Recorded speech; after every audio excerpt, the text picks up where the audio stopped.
Good morning to all of you. Myself Bhushan sir from west Champaran Bihar. मैं उम्मीद करता हूँ कि आप लोग बिल्कुल अच्छे होंगे, स्वस्थ होंगे, तंदुरुस्त होंगे। आज जो ये मॉडर्न हिस्ट्री का पार्ट 37 है, जो कि इसके पहले 36 को पार्ट मैंने मॉडर्न हिस्ट्री का अपलोड ऑलरेडी कर चुका हूँ, और इसके साथ साथ बहुत से सारे मैथ का भी वीडियो मैंने डाल चुका हूँ, जो कि काफ़ी ट्रिकली और सटीक तरीका है। आप उसे अपना कर अपने कैलकुलेशन को फास्ट कर सकते हैं। और साथ ही साथ यदि आप मेरे चैनल पर नए हैं तो सबसे पहले आप मेरे चैनल को सब्सक्राइब कर लीजिए और पार्ट 1 से हर एक चीज़ को देखिए, शुरू से देखिए, ताकि ज़्यादा समझ में आएगा। और साथ ही साथ मेरी सभी वीडियो को पूरे भारत में फैलाने के काम कीजिए। अपने दोस्तों, अपने रिश्तेदारों के बीच इसे शेयर कीजिए, लाइक कीजिए। तो ज़्यादा देर न करते हुए मैं अपना सेशन को शुरू करने जा रहा हूँ। ये हम लोग का जो टॉपिक है 1885 की क्रांति का टॉपिक है, जो कि इसके पहले और लेक्चर को मैंने इस पार्ट 36 में दे चुका हूँ, और ये 37 में है धार्मिक कारण। तो धार्मिक कारण क्या हुआ जो 1813 में, कब 1813 में ईसाई मिशनरियों जब भारत में जब आया तो अंग्रेज सब उसको ज़्यादा प्रीफर किया, ज़्यादा से ज़्यादा प्रचार प्रसार करता था, ठीक। जिसके चलते कहीं ना कहीं जो भारत का जो कल्चर है, जो संस्कृति है, उस धर्म से प्रभावित हो रहा था। जिसके चलते भारत के जो भी लोग थे उसका विरोध करना शुरू किए, ठीक। अगला है हम लोग का तकनीकी कारण। तकनीकी कारण में क्या होता है, सॉरी यहाँ पर रेड लिखा गया, यहाँ पर होगा रोड। क्या होगा? रोड। रोड, डाक तथा प्रेस के प्रारंभ होने से पहले रोड नहीं बना था, पहले प्रेस अगर मीडिया वगैरह नहीं था, ठीक। डाक की व्यवस्था नहीं था। उसके बाद से जब अंग्रेज सब आया, ठीक, ऐसे तो आया सब पुर्तगाली, तो प्रेस की व्यवस्था कर दिया सब, ठीक। तो ये सब जब हो गया व्यवस्था, तो अंग्रेज सब जो भी काम करता था, जो भी गलत काम करता था, तेजी से लोगों के बीचों में फैल जाता था, ठीक।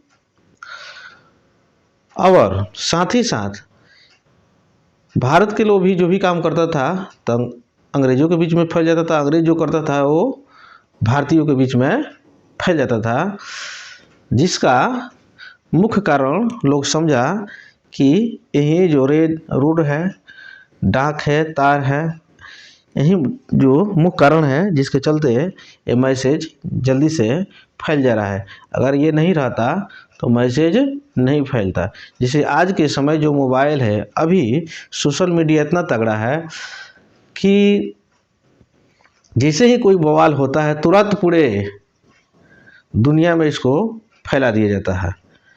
5 मिनट भी नहीं लगता है, पूरा दुनिया का लोग जान जाता है कि कहाँ पर किस जगह कैसा काम हुआ है, ठीक।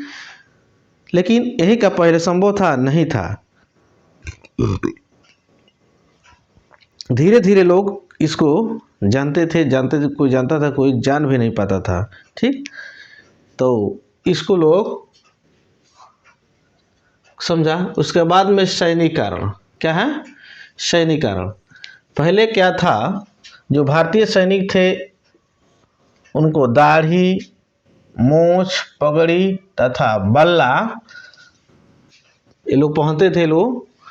लेकिन बाद में अंग्रेज सब क्या कर दिया, सब इस पर बैन लगा दिया, सब कह दिया जी नहीं पहनना है, ठीक है। जिसके चलते जो भी भारतीय सैनिक थे इसके खिलाफ हो गए, ठीक। उसके बाद से आता है तत्कालिक कारण। तत्कालिक कारण में क्या होता है कि अंग्रेजों जो पहले अंग्रेज सब जो बंदूक चलाता था उस बंदूक का नाम रहता था बेस फील्ड रिफिल। क्या नाम रहता था? Base field refill. इसके जगह पर ये लोग इनफील्ड का इस्तेमाल किया। क्या किया? इनफील्ड राइफल के इस्तेमाल किया, जो कि इससे काफ़ी ताकतवर थी। ठीक। अब कुछ दिन के बाद में ऐसे अफवाह फैला दिया गया कि जो हिंदू है उसको जो टोटा जो दिया जा रहा है, जो गोली दिया जा रहा है, जो बारूद दिया जा रहा है, उस पर गाय के चर्बी लगा हुआ है। और जो मुस्लिम है उसके जो गोला बारूद है उस पर क्या है? सूअर का चर्बी लगा हुआ है।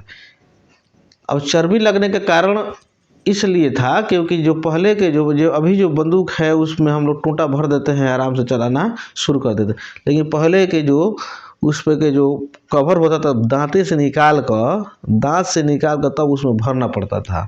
ठीक, ऐसे आराम से निकलता नहीं था, उससे निकाल कर तब दांत से तब उसके बाद से भरना पड़ता था। जिससे चलते अगर मान लीजिए कि हिंदू है तो गाय के चर्बी है तभी भी दिक्कत, मुस्लिम है तो सूअर के चर्बी है तभी भी दिक्कत, जिसके चलते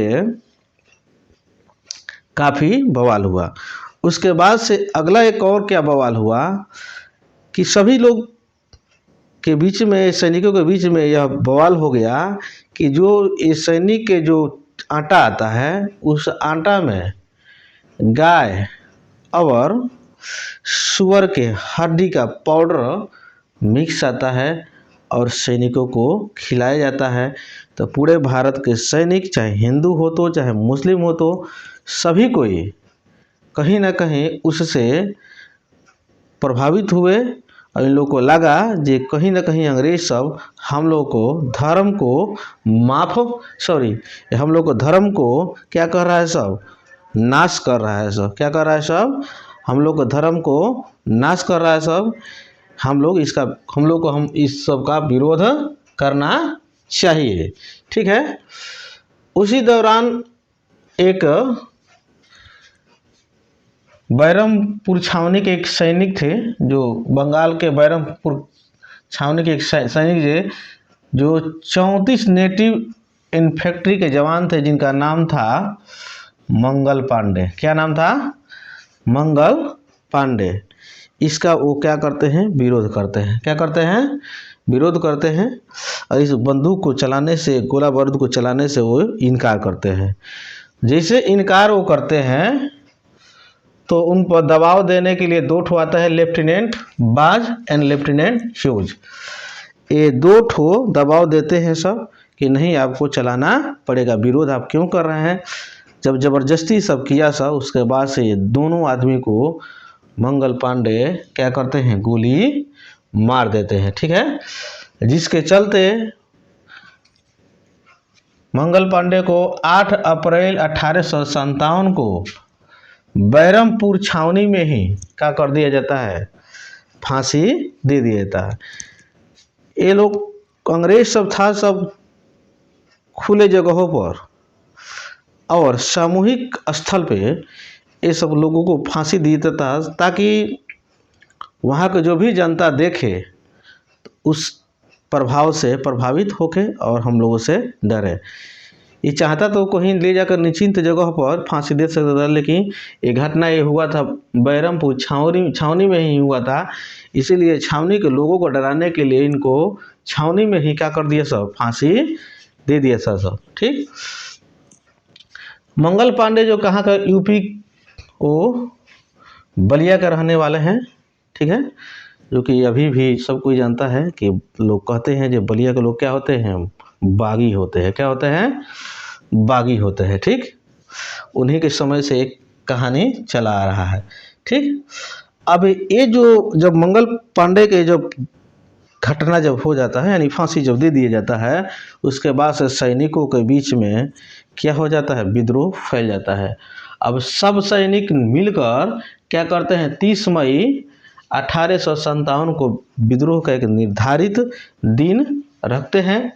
ठीक। उसके बाद में इसका प्रचार प्रसार के लिए एक कोड वो लोग बनाते हैं, रोटी और कमल। क्या बनाते हैं?